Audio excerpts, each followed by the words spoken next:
sou o Chico, um dos professores de História do colégio, e hoje temos a alegria de receber aqui nessa palestra um ex-aluno nosso de 2002.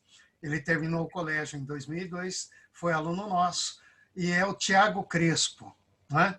É um jornalista ligado a organizações Globo. Ô, Tiago, você está agora no Sport TV ou você está na Globo? É a mesma coisa, mais do que nunca é a mesma coisa.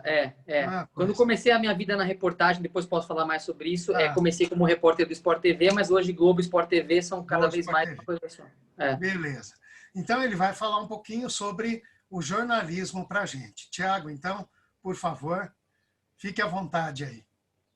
Legal. Chico, obrigado. Enfim, obrigado a você, a todo mundo, né, em nome do Colégio Kelly aí, que me fez o convite mais uma vez. Eu tive o privilégio de participar já da Bienal em 2018, né, 2 anos atrás, e fico muito feliz em voltar a falar um pouco sobre a minha profissão, sobre a minha escolha, especialmente nesse momento. Eu tenho costumado dizer que esse ano de 2020, especialmente, assim, a minha profissão e a profissão de quem escolheu, né, todo mundo que escolheu o jornalismo por algum motivo, em algum momento da vida, essa profissão nunca fez tanto sentido, né, por motivos óbvios, por razões óbvias. Vivemos um contexto de pandemia global. O jornalismo tem se mostrado uma profissão muito importante, né? Uma profissão urgente, necessária, cada vez mais importante em tempos de fake news, em tempos de informação vinda de todos os lados, pelas redes sociais, pelo WhatsApp, enfim.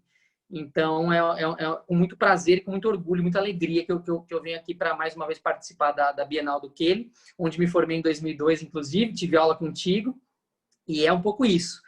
Então, vamos começar a falar, né? Peço para a Ana vai colocar aí a apresentação, né? Os pequenos slides. Eu separei em tópicos muito breves. Eu prefiro mais que seja mais uma conversa e menos um tom professoral, até porque não tenho essa habilidade, não tenho esse dom. E, enfim, então vamos falar sobre jornalismo. Eu sou o Tiago Crespo, eu me formei na FACAMP, nas faculdades de Campinas, muito influenciado, inclusive, pelas palestras e pelo que vi aí no Kelly, quando eu estava em processo de escolha das faculdades, e vi uma palestra do professor João Manuel Cardoso de Mello na época. Ele foi até Rio Claro, foi até o Kelly. E, enfim, a FACAMP ela fica ali dentro da Unicamp. Infelizmente, o curso de jornalismo já não existe mais na FACAMP, né? Eles acabaram optando por uma outra linha de cursos ali. Mas eu tive o prazer de me formar ali, uma faculdade muito bacana. E depois eu fiz um curso de extensão em Broadcasting TV, em Dublin, na Irlanda, né? Eu acabei indo fazer um intercâmbio em 2008. Eu fui à Irlanda viajar, fiz um intercâmbio por lá. O primeiro ano estudei inglês. E aí acabei estendendo o meu período por lá e fiz fiz esse curso de extensão. Na época me fazia muito sentido. Eu tava com saudade um pouco de exercer minha profissão, né? E aí, no segundo ano de intercâmbio, eu acabei optando por, em vez de me aprofundar no inglês ou fazer alguma coisa relacionada a, sei lá, tem 1000 cursos, né, no exterior hoje em dia, assim, são várias opções. Eu falei, não, eu quero fazer alguma coisa voltada para a minha área, até para quando eu voltar para o Brasil, eu me sentir ainda mais preparado para o mercado de trabalho e para os desafios que eu vou encontrar lá, né? Então, eu acabei fazendo esse curso também de extensão na Dublin Business School. E foi muito bacana, foi uma experiência muito legal, muito importante para mim, porque antes de qualquer coisa eu estava estudando a minha profissão em outra língua, né? Numa língua universal, uma língua sobre, enfim, uma língua importante para que seja praticada em qualquer circunstância, em qualquer canto, em qualquer experiência hoje. É fundamental. A gente diz que o inglês hoje não é mais um acessório, né? É um item de série. O inglês hoje, para você, enfim, na profissão do jornalismo é muito importante, mas podemos falar mais também sobre isso no decorrer do papo. E pode passar, Ana, até para o próximo slide, por favor, para que a gente fale um pouco também sobre como é o curso, né? O meu curso na FACAMP, como eu falei, ele era, na época, um curso integral. Na época, era o único curso integral do Brasil. Então, eu entrava todo dia às 8 da manhã e saía todo dia às 5 da tarde. Os cursos em geral de jornalismo não são assim, né? São de meio período normal, mas a grade curricular é basicamente a mesma. É um curso que aposta muito na base humanística, né? Depois até o próximo tópico fala um pouco mais sobre isso, mas o que é base humanística? É história, é política, é economia, é sociologia, é filosofia, é muita história, muita história. Eu mesmo, na minha grade, eu tinha História do Brasil 1 e 2, eu tinha História Internacional, História Política, então era uma carga bastante grande de leitura, né? Sobretudo também de literatura de todos os gêneros possíveis, e é uma faculdade que preza, e eu acho que está certo, acho que tem que ser assim, que preza por essa base humanística para que você tenha teoria, entendeu? Para que você possa exercitar a prática depois com mais qualidade. Eu acredito muito nisso. Eu acho que você tem que ter teoria. Eu lembro, inclusive, de algumas reuniões que a gente fez com o diretor da faculdade na época, e eu lembro de muita gente se queixar de, no primeiro semestre, poxa, mas a gente não está indo para o estúdio de TV, cadê o estúdio? E o João Manuel era taxativo, enfim. Ele dizia, ó, se quiser apertar botão, vai para outro curso, vai fazer outra faculdade. Aqui ninguém vai apertar botão, aqui as pessoas vão estudar, vai aprender história, vai aprender política, filosofia, sociologia. Então, é um curso voltado muito para essa base teórica, para que depois isso seja pavimentado e você consiga exercer a profissão do dia a dia, né? Então, vou falar um pouco pela experiência própria, assim, do que tenho acompanhado, sobretudo em tempos de rede social, onde a conexão com as pessoas é muito constante e muito direta, né? Muita gente me procura no Instagram, no Facebook, para dizer, pô, meu sonho é trabalhar com esporte, fazer o que você faz. E eu sempre digo a mesma coisa, assim, ó, você não pode achar que você quer fazer o que eu faço se o seu sonho era ser jogador de futebol, ou se na faculdade você não gostar de estudar coisas que nada tem a ver com o esporte, entendeu? Eu nunca vi uma linha sobre esportes na minha faculdade, por exemplo. E, bom, e aí se encaixa também esse último tópico que eu coloquei, que é o jornalismo se aprende fazendo. De novo, reiterando o que disse, está tudo muito ligado, né, nesses tópicos aqui. Você não vai para a faculdade, ou não deveria ir, pelo menos, para uma faculdade de jornalismo, preocupado em sentar numa bancada e gravar ali um telejornal de blazer e, nossa, olha como eu fico bem no vídeo. Obviamente, muita gente já tem esse talento desde muito cedo, mas a faculdade de jornalismo não serve para isso. Isso você vai aprender depois fazendo, na rua. Tudo que eu sei sobre televisão, hoje, eu estou há 14 anos na TV Globo, eu entrei em 2006, logo depois que me formei como estagiário, e à exceção desse ato aí, desses 2 anos de intercâmbio, eu passei todo o meu tempo profissional como jornalista aqui no Brasil, na TV Globo. E tudo que eu aprendi sobre televisão, eu aprendi lá dentro. Aprendi no estágio, aprendo ainda hoje, né? A gente está em constante aprendizado, por mais que isso pareça um clichê, é muito verdade. Então, não adianta a pessoa querer ser jornalista porque eventualmente quer aparecer na TV, ou porque quer escrever na revista, ou porque quer escrever um livro. Primeiro você tem que ter base, né? A faculdade ela tem esse papel, assim. Eu tinha aulas de português na minha faculdade, também era uma coisa da qual a direção se orgulhava, porque, pelo menos na época, era o único curso de jornalismo que dava aulas de português, enfim. E é fundamental que seja assim, para, de novo, pavimentar a tua base, a tua cultura, o teu estofo, né? Para que você depois possa ir para uma redação e ter bagagem. Se a Aninha puder passar o próximo slide para a gente falar um pouquinho mais sobre o exercício da profissão. Primeiro tópico também é o mais óbvio possível, né? Beira a obviedade, mas na prática é exatamente isso que acontece, dinamismo, né? Dou um exemplo de agora, assim, do contexto de 2020, né? Eu sou jornalista, eu sou repórter esportivo atualmente, desde 2011, 11 para 12, e com a pandemia, o esporte parou e o meu chefe me ligou e me disse, olha, nós vamos começar a ceder alguns repórteres para geral, como a gente chama, né? Tem o esporte e a geral, que é o SPTV, é o Jornal da Globo, é o Jornal Hoje, é o Jornal Nacional, são esses jornais que tratam de tudo. E são editorias separadas, né, fisicamente, na redação hoje, no prédio da TV Globo, em qualquer TV assim. E eu digo, claro, eu quero fazer isso. Ele falou, você se sente preparado? Acho que tem até a ver com o seu perfil, faz sentido para você? E eu digo, cara, para ontem, assim.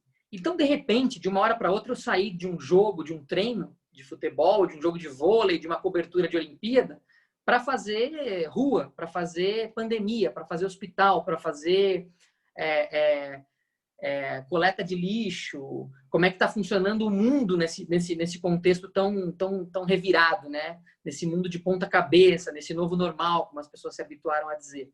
E o jornalismo é muito dinâmico, porque um dia você está fazendo uma coisa e no outro dia você está fazendo outra coisa completamente diferente. Isso vale para o esporte, onde um dia eu estou escrevendo uma matéria sobre um processo seletivo, uma academia da Ferrari para a inclusão de mulheres no esporte a motor. No dia seguinte, eu estou na Vila Belmiro fazendo uma transmissão ao vivo do Jogo do Santos. No outro dia, eu estou fazendo uma matéria especial para o Esporte Espetacular sobre uma denúncia de abuso sexual de um professor em São Bernardo do Campo. Então, a gente vai aprendendo a lidar com as diferentes naturezas do jornalismo e da sociedade de forma geral, né? Porque é isso que a gente está retratando. E isso vale para geral também. Nesse contexto de pandemia, quando eu fui deslocado para geral, num dia eu estava fazendo... Aliás, num dia não. No mesmo dia, eu estava ali gravando matéria sobre o crescimento da indústria do crochê. Né? Muita gente está procurando crochê, seja como forma de renda, seja como passatempo, porque está muito tempo em casa. E no meio da gravação, ali, eu estava gravando uma matéria tranquila, comportamental, claro que beirando a economia também, mas me ligavam e diziam, você tem que ir para a delegacia agora, teve um segurança de um hospital foi agredido e você tem que ir para lá para apurar essas informações que nós vamos abrir o jornal com essa notícia. Então, esse dinamismo ele é constante, seja no esporte, seja na geral, em qualquer âmbito do jornalismo que você venha escolher, você vai trabalhar com isso, né? E aí eu coloco em seguida aqui a escala de trabalho. Também é uma questão importante a ser colocada para todo mundo que tem interesse em fazer jornalismo, porque faz parte da nossa realidade e aí tá tudo muito imiscuído assim, com a vida pessoal, por exemplo. Quem gostar de folgar aos finais de semana, por exemplo, eu não aconselho que faça jornalismo, a menos que escolha outras vertentes. Agora, o jornalismo de TV, o jornalismo impresso do dia a dia, é difícil. Eu trabalho aos sábados, trabalho aos domingos, trabalho aos feriados. Claro que nós temos escalas, então, em alguns eu folgo, em alguns eu trabalho. Mas é isso. A dinâmica também é muito... É uma lógica completamente invertida aquela do escritório, do horário comercial. Hoje, por exemplo, eu trabalhei de home office, né? Eu fui para a TV rapidinho só para imprimir umas coisas e trazer para casa. A gente está evitando a concentração de pessoas na redação.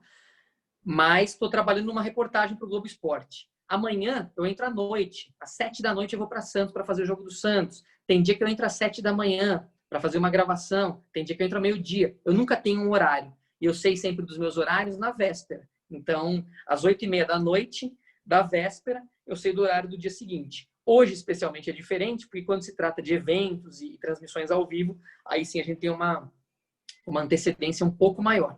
Mas a escala de trabalho, ela é uma questão a ser trabalhada, assim, com perdão da redundância, a ser bem pensada e bem refletida, porque o jornalismo é isso, assim, essa escala de trabalho envolve sábado, envolve domingo, envolve feriado. Eu sou o cara da família que não está presente nos casamentos, que não vai aos aniversários, eu sou o cara do grupo de amigos que fala, ih, o Crespo, eu falo, marquem, se der eu vou, porque eu nunca sei que horas eu vou sair, mas então estou reforçando isso não como um ponto necessariamente negativo, mas como uma questão de realidade, e eu pessoalmente sou muito feliz pela escolha que fiz, então isso não é um peso para mim, então, e também para os colegas que conheço, que gostam do que fazem. A escala ela é complicada, ela é diferente, mas ela é também, enfim, acaba nos trazendo N privilégios, né, por assim dizer.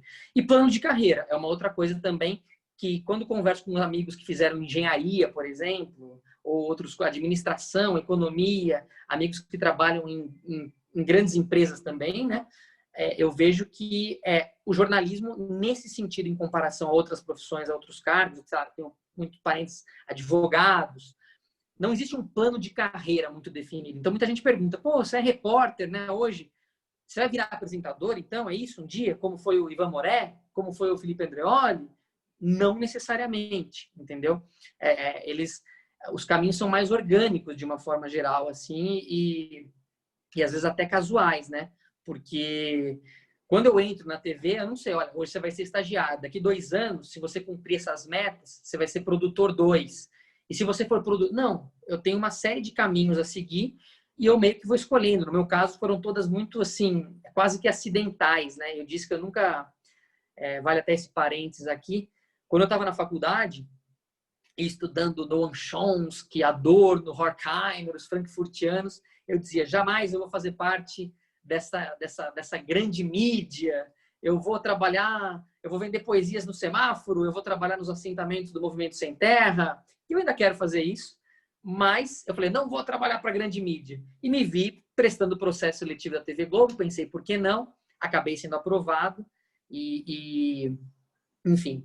E aí meu pai, quando eu passei, me disse o seguinte, pô, imagino você um dia na frente das câmeras. Falei, pai, esquece, nunca, não sirvo para isso, não quero. Virei repórter. E também não queria fazer parte do esporte. Então, hoje eu sou repórter esportivo da TV Globo. Então, foi tudo muito natural, muito orgânico, como eu disse, né? Mas não tem um plano de carreira definido. Se a Ana puder passar agora para o próximo, eu tô no limite já aqui, né, gente? Vocês me cortem, por favor, que se deixar eu falo demais. Fica à vontade, Tiaguinho. Vou acelerar aqui, Chico. Porque não, depois, só explicar para você, depois eu é que vou entrar para falar um pouquinho de ciências sociais. E aí, Perfeito. olha, fica tranquilo, pode ficar à vontade. Tá bom, mas vou resumir aqui também, porque senão eu vou passar a noite aqui falando.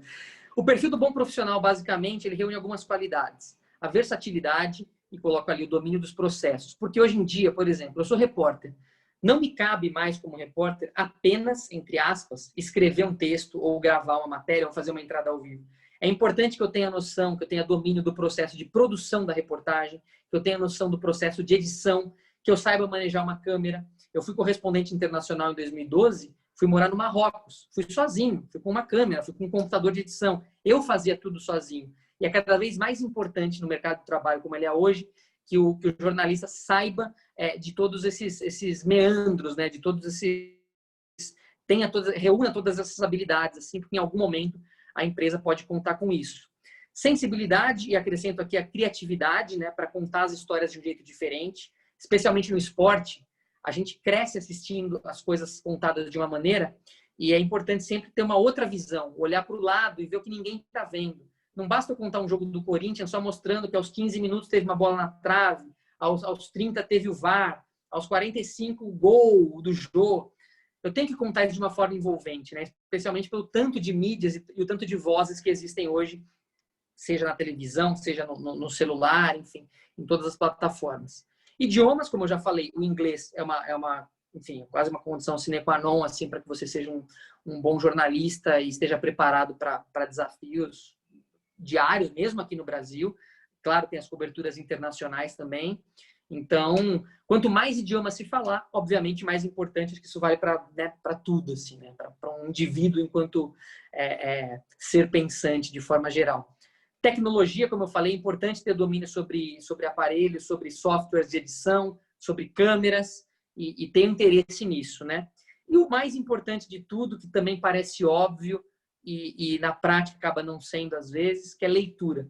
Eu tinha um professor, o Mário Vitor Santos, na faculdade, que dizia o seguinte: leia livro, leia tudo que você puder, mas leia também o papel que te entregam no sinal. Encontrou qualquer coisa na rua, pega o folheto do supermercado e lê. Ali, às vezes, tem notícia. Então, é muito importante. E dentro da literatura, é importante também mesclar. Ler poesia, ler conto, ler crônica, ler história, ler biografia. É importante. A leitura é uma coisa que, por natureza, eu já gosto muito desde muito pequeno. Não à toa, acabei escolhendo jornalismo. Mas é basicamente isso, assim. Leia, leia e leia. É muito importante saber o que está acontecendo no mundo. É muito importante conhecer grandes autores. E, enfim... para aumentar o leque, para aumentar o estofo, né? a bagagem cultural, assim, enquanto jornalista, é muito importante.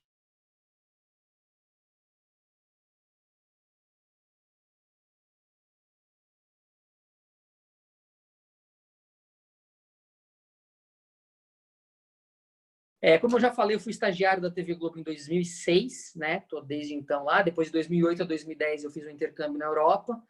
E em 2010 eu volto para a redação, trabalho como produtor da Geral, né? E vou para o esporte em 2011 para 2012 num projeto chamado Passaporte, Sport TV, que foi quando eu fui correspondente internacional e morei no Marrocos. E aí, enfim, desde então, aí voltei do Marrocos em outubro de 2012, enfim, completando quase 8 anos aí. E desde então estou na reportagem do do Sport TV / TV Globo, que agora cada vez mais é uma coisa só, né? De fato, já há pelo menos 2 anos é uma coisa só. Eu, pessoalmente, acabo trabalhando até mais para Globo do que para o Sport TV, mas é uma coisa... Amanhã eu estou na transmissão do Santos pelo Premiere, pelo Sport TV. No dia seguinte eu estou pelo Globo Esporte e por aí vai. Somos uma só, né? Como diz até o próprio slogan da empresa. E aí, para finalizar, queria deixar essa questão do mercado de trabalho. Hoje, mais do que nunca, as pessoas têm a oportunidade de criar o seu próprio negócio, de criar o seu próprio canal, né? As redes sociais, elas permitem esse tipo enfim, de diversidade, por assim dizer. O que a gente não pode é banalizar. E aí, por isso, mais uma vez, o jornalismo é tão importante. Não basta criar um canal sem ter base nenhuma. Então, a plataforma digital ela é muito útil, ela é muito próspera, acho que não é nem o futuro, é o presente já, né? Então, hoje as pessoas não precisam depender necessariamente das empresas tradicionais. Ah, mas meu sonho é estar na beira do campo como você está. Pensa num canal do YouTube, por que não? Hoje a gente vê vários fazendo sucesso, né? Então, as plataformas digitais estão aí para que as oportunidades sejam criadas e multiplicadas. Mercado enxuto. Aí, basicamente, o último item já tem a ver com isso também. É um mercado enxuto, por um lado? Sim, é verdade. Mas, por outro lado, novas possibilidades estão surgindo, estão aparecendo. E se você não quiser trabalhar com jornalismo esportivo, você pode trabalhar com jornalismo econômico, cultural, você pode ser assessor de imprensa, você pode fazer uma série de coisas sendo jornalista. E, de novo, as oportunidades são cada vez maiores, apesar do mercado parecer cada vez mais ingrato. Eu acho que é um momento de transformação, graças às tecnologias, às redes sociais, a tudo isso. O jornalismo se faz importante para que as pessoas, mais uma vez, tenham até onde procurar, né, informação. Né? Quem não tem a tia do Zap lá que diz que é mentira, que não existe pandemia nenhuma, que a China está ganhando dinheiro com isso, e a TV Globo foi comprada, enfim. Eu tenho vários parentes, inclusive, que me procuram e dizem, olha, recebi isso aqui no WhatsApp, é fake news. E aí você olha e diz, nossa, isso é muito fake news, né? Então, o jornalismo tem se mostrado, mais uma vez, de novo, muito, muito, muito importante, seja pela pandemia, seja pela efervescência política, pela maneira como a mídia é tratada pelo poder atualmente, enfim. E é basicamente isso. Então, tem mercado de trabalho. João Manuel Cardoso de Mello, que é o diretor da Facamp, sempre disse isso. Para quem é bom, o mercado de trabalho vai estar sempre aberto. E essa apesar de otimista, é verdade. Assim, é uma mensagem que eu gostaria de deixar para vocês aqui, para a gente abrir para perguntas. Falei um tempão já, né? Obrigado, Thiago. Vamos deixar, então, os meninos batendo um papo com você aí. Quem quiser fazer pergunta, então, pode ficar à vontade, gente. Chico, eu passei algumas perguntas para você lá no Documentos, tá? Que o pessoal mandou Não foi no WhatsApp? Não, é lá no link que eu te mandei no WhatsApp.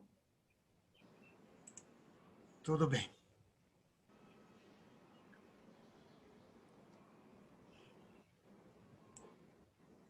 Deixa eu ver aqui. Então, olha, Tiago, tem uma pergunta que é: boa tarde, meu sonho é trabalhar em redação de jornal impresso, tipo Folha de São Paulo. E queria saber sobre esse segmento do mercado de trabalho com o crescimento de portais de internet e a diminuição da compra desse jornal impresso. Perfeito, muito bem colocado e muito antenada a pessoa que perguntou, que fez essa pergunta, porque, de fato, é até um pouco o que eu falei no final ali. As redações, evidentemente, estão cada vez mais enxutas, né? Porque é isso, a verba de publicidade está menor, a publicidade está migrando para outros canais, as redações estão menores, a gente vê cadernos de esporte. Eu aprendi a ler praticamente assim com o caderno de esporte da Folha de São Paulo. E esse caderno não existe mais como ele existia antes, né? Hoje ele é um anexo ali, é uma página do cotidiano e isso, claro, se traduz em menos jornalistas na redação. Mas, por outro lado, como a própria pergunta de alguma forma já se responde, assim. Os portais, a Folha de São Paulo, por exemplo, que é o caso, né, citado na pergunta, é o sonho. A própria Folha tem a Folha Online, então eles estão investindo também nessa plataforma digital. E é um caminho. O jornalista que está certamente no impresso hoje, ele está trafegando entre a plataforma do impresso, entre a plataforma digital, e o mercado está se redescobrindo. Se por um lado as redações são menores em relação ao que era nos anos 80, nos anos 90, início dos anos 2000, por outro lado existe essa gama de possibilidades também de portais online que, assim, de novo, eles não são o futuro, eles já são o presente, né? E acho que em termos de romantismo, acho que talvez não exista mais aquela figura do jornalista, né, lá Nelson Rodrigues, aquele cara que está fumando e batendo na Olivetti ali, escrevendo uma matéria, mas os jornalistas ainda são requisitados nesse quesito, nesse modelo de negócio. Então, é isso, assim, ter o sonho de trabalhar no jornal impresso hoje também significa trabalhar para o digital, assim, inevitavelmente. Hoje em dia, o mercado do jeito que ele está hoje não permite que a pessoa só pense no impresso, por exemplo. É muito difícil que isso aconteça. Tiago, obrigado. Tem mais 2 perguntas aqui. Você já teve preguiça de ler algum texto? Como superar isso? E uma outra pergunta Escola de Frankfurt, por exemplo, né? Não é fácil de ler, né, Tiago? Não é fácil de ler. Como lidar com a competição com pessoas sem graduação? Tá. Bom, vamos lá, por partes. Preguiça de ler. Dá, claro, sempre, né? Quando eu estava no colegial, especialmente, enfim. Mas até hoje, você falou dos frankfurtianos. Ontem, por acaso, eu me embrenhei numa leitura, numa dívida histórica, praticamente, que é Grande Sertão Veredas, do Guimarães Rosa. E é muito duro começar esse livro, né, Chico? Eu já tentei algumas vezes, e aí, assim, eu acredito muito que o livro tem um momento dele. Eu falei, não, acho que hoje, com a maturidade que eu tenho, acho que eu estou pronto para ler Guimarães Rosa, Grande Sertão, e não é mais aquela coisa de obrigação de vestibular, vai ser diferente. E eu comecei a ler e é muito difícil. E aí, antes de dormir, eu fui procurar uns booktubers, né? Tem uns montes por aí, muito bons, inclusive. E um deles, a Isabela Lubrano, ela dizia isso. Ela falava, ó, eu tentei, assim, mais de uma dúzia de vezes até realmente conseguir ler. E aí, claro, assim, então quando você começa a ler uma coisa que empaca, que você não consegue de imediato ali imergir na história, dá uma preguiça, você cria uma resistência ali, dizer, nossa, mas por que eu vou ler isso então? Agora, eu acho que não está na hora de ler, então. Dá preguiça, às vezes, especialmente nesse contexto de pandemia também, por incrível que pareça, eu falei, nossa, agora eu vou ler um monte. E, pelas circunstâncias todas, apesar de ter mais tempo para leitura, eu não consegui ler tanto como eu leio normalmente, assim. Acontece, mas eu acho que tem que ter disciplina, né? Como tudo na vida, acho que a leitura também tem que ser colocada na cestinha da disciplina e você tem que se regrar ali para, sei lá, 1 hora de leitura todos os dias. E acho que esse é o caminho. Sobre a outra pergunta, qual era mesmo? Sobre competição com pessoas não... Com pessoas que não são formadas em jornalismo. Essa é uma discussão eterna, né? Até pela obrigatoriedade versus não obrigatoriedade do diploma. Às vezes isso vai e volta. E eu sempre digo a mesma coisa. Por mais que o diploma não seja obrigatório, isso sempre muda, as grandes empresas elas só contratam com profissionais com MTB, que é o registro profissional. Para você ter esse MTB, você tem que se formar em jornalismo. Então, eu nem, sinceramente, assim, eu nunca me afligi com essa competição, por assim dizer, porque as grandes empresas, elas todas prezam pelo jornalista formado, né, pelo jornalista de formação. Eventualmente, claro, mas o fulano de tal comentarista do programa do Neto e não é formado em jornalismo. E ele está lá comentando. Sim, isso acontece com comentaristas até do ramo econômico, eventualmente, cada um tem uma especialidade. Mas se eu disser que eu sofro com a competição de jornalistas que não são formados, eu estaria mentindo. Assim, é um tipo de competição que sequer existe, porque, de novo, o profissional formado ele já está um degrau acima assim, na escolha das grandes empresas. Tiago, os comentaristas desses telejornais nem sempre são formados em jornalismo, não é? Pois é, exato. Nem todos eles são, né? Eu não vou nem te dizer de orelhada aqui quem é e quem não é formado, porque realmente... Mas é o que eu falei, muitas vezes a gente vê em bancadas de jornais, comentaristas econômicos, por exemplo, que sabem tudo sobre economia enfim, e sabem tudo o que está acontecendo nos bastidores do jornalismo, no Ministério da Fazenda, aquela coisa toda, mas eventualmente não são formados. Isso acontece, especialmente com comentaristas mais antigos. a nova geração é muito difícil que eles não sejam assim. Mas o papel do comentarista, muitas vezes, ele tá livre dessa obrigação, assim, mesmo nas grandes empresas, entende? Nós temos hoje aqui na sala a presença do professor Melão e do professor Gunnar. Será que eles Que querem honra! fazer alguma pergunta? Professor Gunnar, Melão, vocês querem conversar com o Tiaguinho? Ô Chico, tudo bem? Opa! Grande Melão! Eu, da minha parte, só quero dar um abraço aí no Tiago, do jeito que pode, né? É o que eu falo, a gente não tem aí os abraços, não tem sorriso, mas a gente conta com a valiosa participação aí do Tiago, do Chico, de todo mundo aí, ajudando, prestigiando. Fico muito contente de poder passar pelas salas e ver o entusiasmo aí de falar para a molecada, tá? Isso é muito bom. Obrigado, Melão. Eu que agradeço mais uma vez o convite. Muito bacana por participar. Sempre que tiver, eu estou atrás de você. Nós vamos tentando nos acertar. Pode chamar. Sempre que puder, estarei aqui, com todo prazer. Então tá bom. O Gunnar está por aí ou não? Não? Será que ele saiu? É que às vezes acho que ele entra e está vendo outra, tendo reunião também, né? Não, ele está ali. Está aí. Quando o Chico está por perto, eu sempre tomo mais cuidado porque ele me joga umas cascas de banana. Queria ver se eu estou aí mesmo, né? Mas realmente eu admiro muito os jornalistas como o Tiago, porque precisa sempre ter muita presença de espírito e precisa gostar de conversar, né? Então, precisa. Agora, realmente, eu me lembro do meu tempo de faculdade, não havia os cursos de jornalismo. Eu tive um colega, o Renato Guimarães, que virou repórter do Estado, da Folha, e mais tarde foi fazer diplomacia, né? Então, sim, naquele tempo, o pessoal argumentava que o jornalismo requer um conhecimento específico, que ninguém pode cobrir as atividades do Supremo Tribunal Federal se ele não tiver um conhecimento jurídico, né? Então, não é só o curso de jornalismo que o habilita a fazer um bom jornalismo. Ele precisa também se aprofundar em outras áreas do conhecimento, né? Então, se eu fosse jornalista e tivesse que fazer comentários sobre o jogo do Corinthians, eu estaria completamente perdido, porque disso não entendo absolutamente nada. Mas quando vai ser mesmo esse jogo, Tiago, que eu vou prestigiá-lo lá?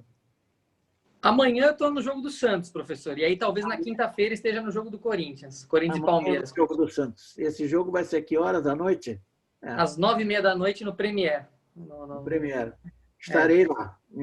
Obrigado. Vou aprender alguma coisa a mais sobre futebol. Muito obrigado, professor. O Tiago, obrigado pela oportunidade. Pode ver aqui no painel dos participantes, 90% dos participantes são meninas. Então, legal.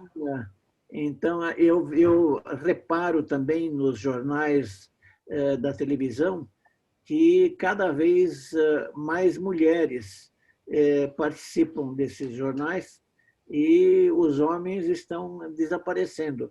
Eu acho que os homens estão em casa lavando louça e trocando fralda de nenê, né? Então, as nossas meninas aqui estão de parabéns.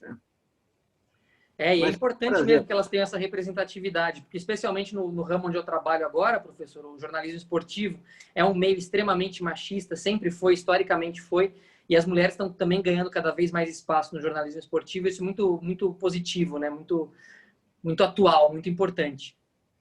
Até como juízas de futebol, elas estão também atuando, né? Coisa que sim, era impensável há alguns anos atrás. Exatamente. Muito bem, mas foi um grande prazer e, Chico, eu devolvo a palavra a você. Obrigado, professor. Obrigado pela participação. Tiago, você quer falar mais um pouquinho, alguma coisa? Pode ficar à vontade. Não, acho que é basicamente isso, assim. De novo, queria agradecer a oportunidade, né, que vocês me deram para falar um pouco mais sobre a minha profissão, sobre o meu exercício diário aqui. Sempre que quiserem, podem contar comigo. Vocês são muito importantes na minha formação, inclusive. Eu falei aqui da minha formação acadêmica na faculdade, na formação do jornalismo, mas quando cheguei à faculdade, me sentia plenamente preparado para muitas das coisas que eles me propuseram, exatamente por causa da boa formação que tive aí no Keele. Não estou falando isso por mera diplomacia, não precisamos disso. É real, é verdade. E, de novo, é sempre um prazer falar sobre uma profissão que é tão importante, assim, especialmente nesses tempos, né, de indústrias de fake news, assim, onde a mentira virou agora um processo de praticamente de fábrica, né? Então, o jornalismo se faz cada vez mais importante mesmo nesse tipo de contexto e sociedade. Exatamente isso que eu ia falar. O papel que o jornalista tem hoje, a importância, a responsabilidade, não é? Diante de tantas notícias falsas que circulam na mídia, não é? Então, o jornalista ele sempre tem as fontes, né? E Sim. isso é muito importante. Nós que somos da área de humanas sabemos o quão é importante a fonte.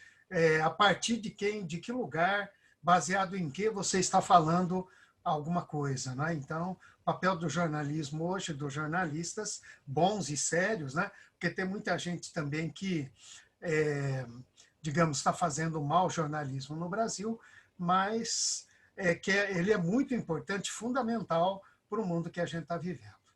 Isso aí. Exatamente. É isso. Alô, Tiaguinho, muito obrigado. Se quiser Valeu. continuar, eu vou falar um pouquinho sobre ciências sociais, mas se você preferir, logicamente que você é muito ocupado, né? Então, se você quiser sair, a gente entende, tranquilo. Não, aqui continuarei. Ficarei aqui até porque um dia eu quero ter essa biblioteca que você tem aí, então eu quero saber qual é o caminho para isso. Fui formando ao longo da minha vida acadêmica. Muito bom, muito bom. Vou continuar prestigiando aqui, Chico. Obrigado mais uma vez. Obrigado você. Meninos, o Melão, eu continuo agora a partir daqui, é isso? Isso, Chico. Tá Isso ótimo. mesmo, tá? Tá legal. Tá bom? Tá ótimo, então. Obrigado mais uma vez, tá? Agora eu vou dar uma saidinha que eu estou indo para outra lá. Falou, então. Tá, tchau, tchau. Tchau, tchau.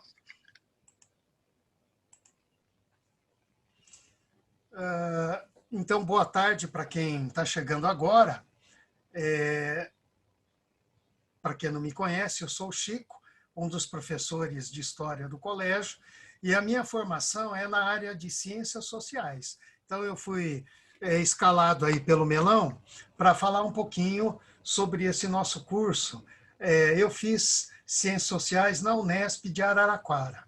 Então, eu vou contar rapidamente, né, a minha formação. Eu fiz colegial técnico na área de eletrônica. E quando eu fui fazer o colégio, né, o ensino médio, eu escolhi eletrônica porque eu sempre achei que ia ser engenheiro, tá certo? Então, fiz já um colegial técnico, a ideia era ir para São Paulo, trabalhar um tempo, né, metido do jeito que eu era, moleque, achava que não tinha mais que depender da minha família. Então, quando eu terminei o colégio, eu fui para São Paulo e trabalhei numa multinacional durante um tempo. O plano era muito simples. Eu terminaria, depois de um certo tempo, né, com recursos para poder estudar durante 5, 6 anos. Faria 1 ano de cursinho, 5 anos de engenharia e seria um feliz engenheiro. Tá certo? Então, trabalhei durante quase 4 anos na cidade de São Paulo, 4 anos e meio. Depois, ao término então, de 4 anos e meio, eu me desliguei da empresa, dessa multinacional, e vim morar em São Carlos para fazer um meio ano de cursinho lá em São Carlos, e então iria prestar o vestibular da USP de Engenharia Elétrica em São Carlos. E passei, né? Comecei o meu curso de engenharia. Quando eu estava já no curso de engenharia, eu, Badim, uma série de pessoas que já passaram, inclusive, pelo Colégio Keele, nós dávamos aula num cursinho mantido pelos alunos da USP, chamado CAASO. E como o meu curso era de exatas, e eu sempre gostei também de história, eu resolvi dar aula de história no cursinho, né? Como uma espécie de hobby, diversão.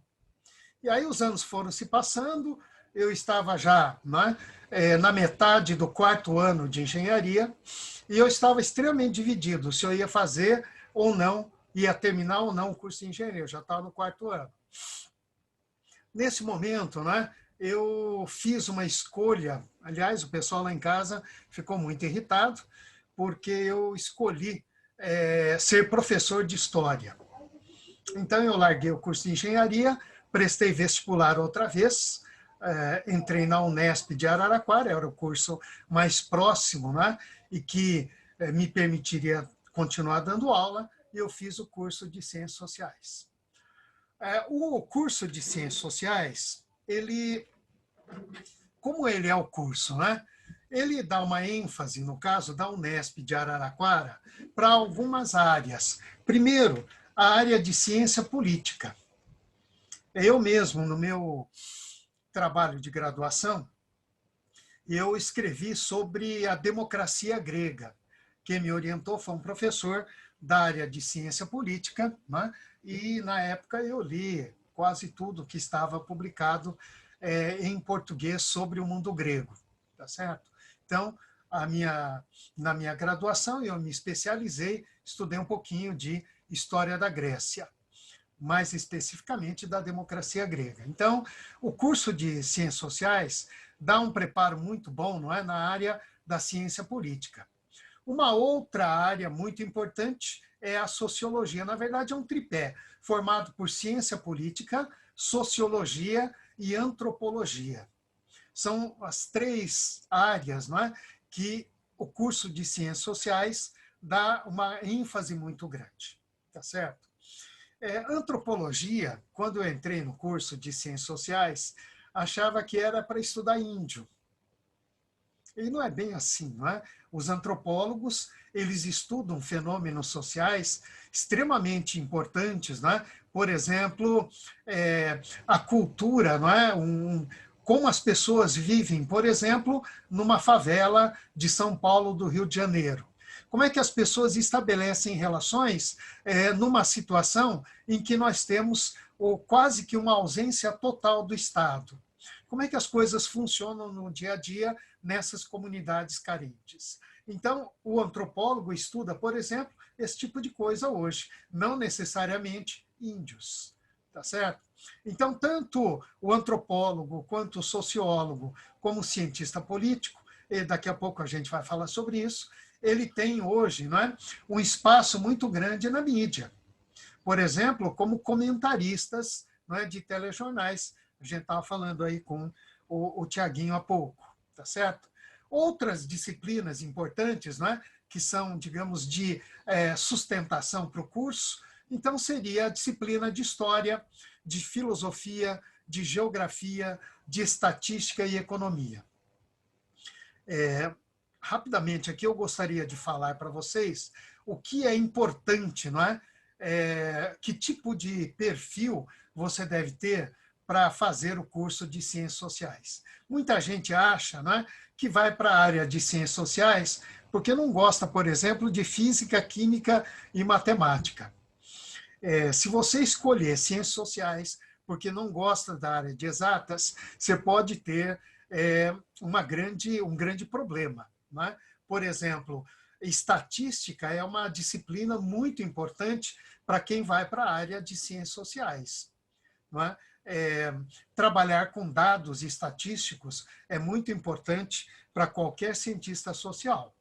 Portanto, não é? Você deve gostar de matemática. Aliás, não é? A matemática é uma linguagem importante para todas as áreas do conhecimento. Tá certo? Então, o que é que a gente espera, não é, do indivíduo que vai fazer um curso de Ciências Sociais? Primeiro, tem que gostar de leitura, tem que gostar de ler. Tá certo? Então, é uma das habilidades que se exige, não é? Capacidade de leitura e compreensão de texto. Então, a gente não deve ter preguiça de ler. E eu sempre digo, não é? Quando a gente pega os grandes textos, os chamados clássicos da nossa área, da área de humanas, qualquer pessoa tem grande dificuldade para entender, a não ser que o indivíduo seja, não é, um bem-aventurado, não é não? Mas as pessoas comuns, como eu, têm muita dificuldade para entender o texto. Por exemplo, Max Weber, né? Tiago deve ter lido muito aí. A primeira vez que eu li, eu me senti um incompetente total, não é? E lia e relia, falava, meu Deus, eu sou muito burro, não consigo entender o que esse sujeito escreveu. E aí, depois, devagarzinho, você vai lendo uma, duas, três vezes, começa a entender as coisas. E o que é mais interessante, toda vez que hoje eu retorno a esses clássicos, eu aprendo algo mais. Então, eu sempre digo que o clássico é aquele texto que a gente sempre revisita, e a cada vez que a gente relê um clássico, a gente percebe a atualidade dos textos, a importância dos textos, não é? O frescor, quer dizer, ele nunca perde, não é? O que a gente chama de universalidade. Em qualquer época, em qualquer tempo, os textos, né, chamados de clássicos são muito importantes e têm alguma coisa para nos dizer, mesmo no momento em que a gente está vivendo. Tá certo? Uma segunda habilidade importante, é claro, não é? É conhecimento de uma língua estrangeira, principalmente o inglês. Eu me lembro que na faculdade o professor passava lá um texto em espanhol, às vezes em francês, não é? Em inglês, e a gente tinha, na época, uma grande dificuldade para ler, por exemplo, um texto em francês. Para quem acha que o espanhol é muito próximo do português e é tranquilo, não é bem assim, vocês sabem disso. Não é? Então, essa é uma habilidade importante, não é? Que se exige, então, seria bom, não é? Você, inclusive, ter, então, proficiência, pelo menos, em inglês. E uma terceira coisa importante é gostar de matemática, principalmente na área de estatística. Tá certo? Então, nós temos aí esse perfil necessário para fazer o curso da chamada Ciências Sociais. Bom, carreira e mercado de trabalho. Obviamente, não é que grande parte dos cientistas sociais, né, que fazem o curso de ciências sociais, acabam indo para a área docente, ou nas universidades, ou nas escolas de ensino médio, né, dando aulas de filosofia, sociologia, enfim, história, como é o caso do Chico, não é? Então, a gente acaba indo para a área de docência, tá certo? Uma outra área que, não é, demanda muita mão de obra hoje, certamente, é a pesquisa, não só na área acadêmica, mas também ligado a institutos de pesquisas. Muitas vezes, então, o indivíduo, né, precisa de uma pesquisa para lançar um novo produto no mercado. Então, nesse caso, né, ele vai buscar o trabalho de pesquisa de um cientista social, de um sociólogo, de um antropólogo, de um economista. E muitas vezes o cientista social ele tem essa facilidade de fazer a pesquisa de mercado. Então, tem muita gente que contrata cientistas sociais hoje, muitas empresas, na área de pesquisas. Sem falar, não é, que existem outras pesquisas, não só de mercado, mas também partidos políticos que contratam cientistas sociais que dão assessorias, não é? Não só empresas, mas também consultorias para partidos políticos. Esse ano nós vamos ter eleição para a prefeitura. Dentro da estrutura dos grandes partidos, nós temos, então, além de matemáticos e estatísticos, nós temos cientistas políticos, sociólogos, antropólogos, que fazem, então, não é? Juntamente com uma equipe, pesquisas de opinião para ver estratégias de como garantir a vitória dos seus candidatos, do seu partido na eleição. Não é? E uma quinta área, certamente, é a área do jornalismo. Eu comentei com vocês há pouco, enquanto o Tiago falava, não é? Nós temos muitos, um número cada vez maior, de comentaristas dentro de telejornais, e inclusive assim, articulistas, que escrevem para jornais, que são economistas, que são cientistas sociais, como, por exemplo, cientista político, sociólogos, inclusive filósofos. Quem faz, não é, curso de ciências sociais pode ir certamente para uma área de filosofia, se especializar na área de filosofia.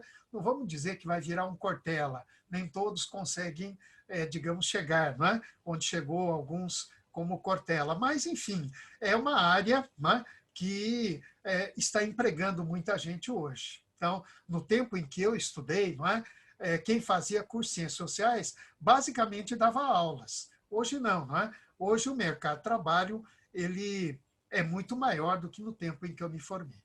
Tá certo? Bom, eu vou deixar aqui vocês à vontade, caso queiram me perguntar alguma coisa.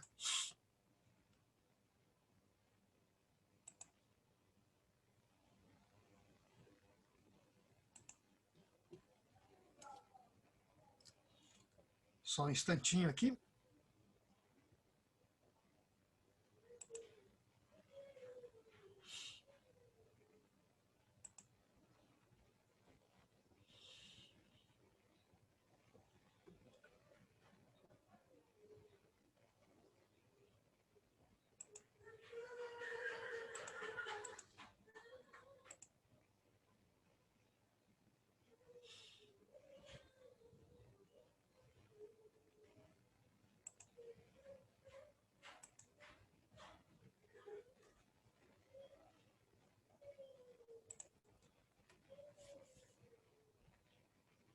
Se ninguém tiver nenhuma pergunta, eu vou encerrando, que a nossa conversa vai até 18h10, é isso?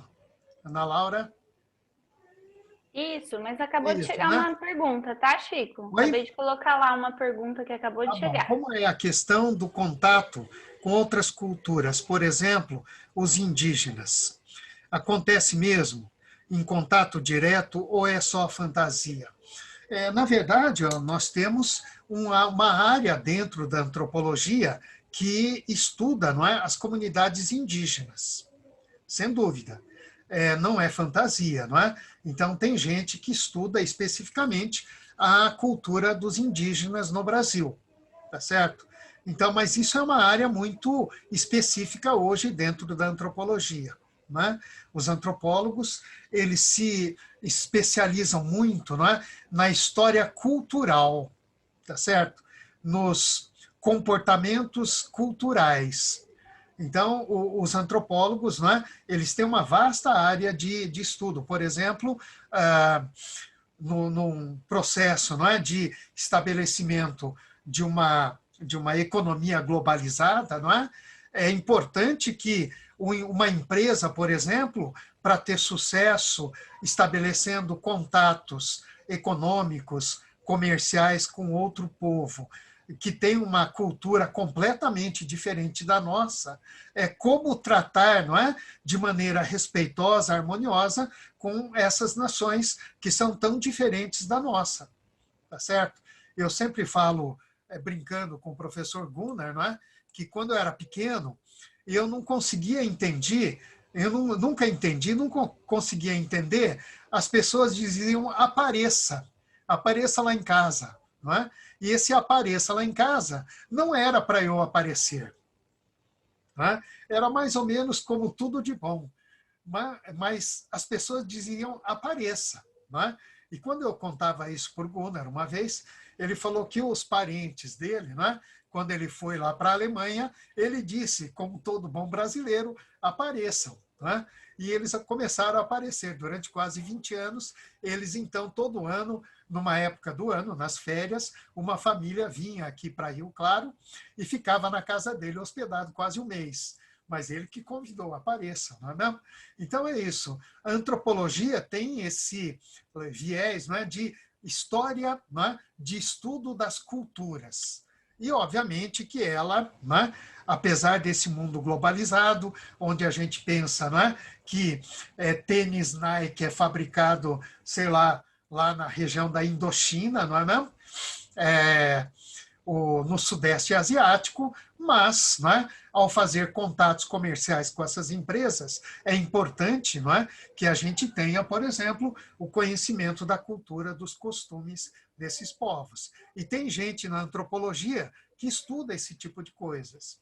Então, a antropologia também, não é uma disciplina muito importante na área de ciências sociais. Ana Laura, eu vou encerrando aqui, que estamos chegando aí no horário, não quero atrasar o próximo palestrante. Temos só mais uma pergunta, Chico. Você Pode quer colocar, responder? fica à vontade. Acabou de chegar também. Tá bom. Gosto muito das ciências sociais e da história. Quais são os principais pontos de distinção entre esses cursos? Olha, o curso de História é um curso que trabalha com documento. Né? Então, basicamente, você tem que gostar da vida de arquivista.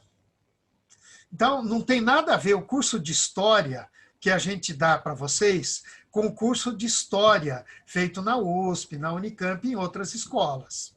Não é? O sujeito aprende a trabalhar com documento. Então, ele tem que gostar de cheirar pó, não é? Pó no sentido, assim, livros, obras primárias, fontes primárias, documentos. Então, entrar lá num arquivo, num cartório, não é? Na igreja, nos documentos da igreja, enfim, institutos, não é? Que guardam documentos, como lá no Rio de Janeiro, no Arquivo Histórico Nacional, e ficar ali, não é? No meio daqueles documentos, cheio de sujeira, de pó, não é? Pesquisando, lendo documentos. Obviamente, não é? Que muitos dos documentos estão ainda, não é, lá no século XVI, XVII, XVIII, XIX, num português arcaico, que não é o português que a gente usa. Então, trabalhar com documentação é um trabalho como muito parecido com o de um investigador da polícia.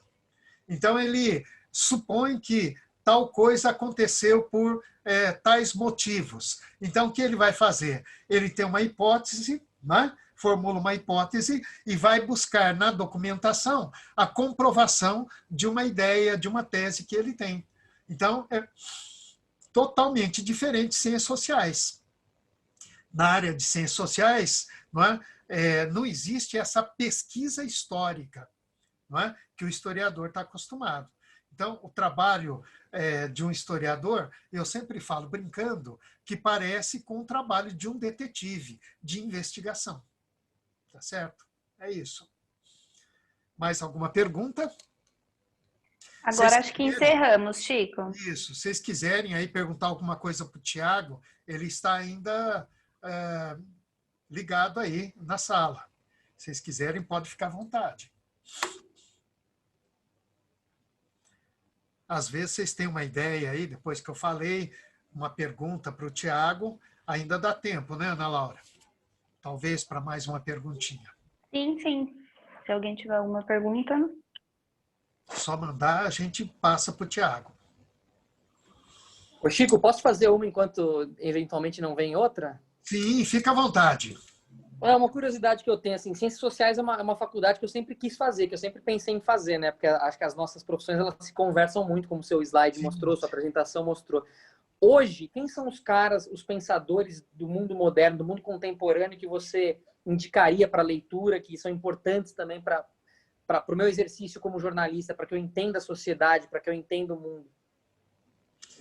O Tiago, é uma excelente pergunta, não é? Eu recentemente, estou falando coisa de 2, 3 meses, tá bom? Não? Me surpreendo cada vez mais como nós ainda estamos com um pé fincado no século XIX e começo do século XX. Então, por exemplo, na área da economia, uma coisa que a gente percebe no mundo inteiro, não é? Que o modelo chamado liberalismo, neoliberalismo, ele está num momento de profunda crise. Não é? E que, pela primeira vez, entrando no século XX, do final do século XX para o começo do século XXI, a gente vê, não é, pessoas que até ontem defendiam ideias liberais, que estão falando, não é, que essa ideia do Estado mínimo ela precisa ser revista. Não é? Que mais do que nunca, por exemplo, é importante que os economistas, nas políticas públicas, elas voltem, não é, a se preocupar, não é, em garantir, por exemplo, o bem-estar da sociedade. Então, em vários países a gente está vendo o Estado abrindo os cofres, não é? Gastando o tesouro público, colocando a serviço do bem-estar das comunidades diante dessa pandemia. Não é? Então, assim, de alguma maneira, como eu disse há pouco, não é? Os clássicos, eles sempre têm alguma coisa a dizer de importante, não é mesmo? Então, assim, essa ideia do Estado mínimo hoje, por exemplo, não é? Ela precisa ser revista urgentemente. Não é?